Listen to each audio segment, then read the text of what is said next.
Cement ధరల సమస్య పరిష్కారానికి ఏర్పాటైన మంత్రివర్గ ఉపసంఘం చర్యలు వేగవంతం చేసింది.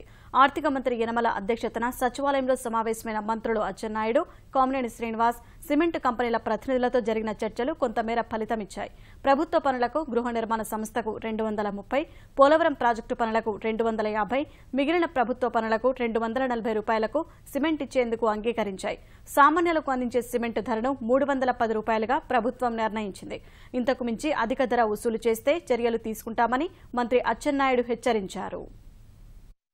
సామాన్య ప్రజానీకానికి 310 రూపాయలు, ఎవరైతే బిల్డర్స్ ఉన్నారో సీ ఫార్మ్స్ ప్రొడ్యూస్ చేస్తారో 290 రూపాయలు, పోలవరంకి 250 రూపాయలు, హౌసింగ్కి 230 రూపాయలు, R&B పంచాయతీరాజ్ రిమైనింగ్ వర్క్స్ అన్నిటికి కూడా 240 రూపాయలు.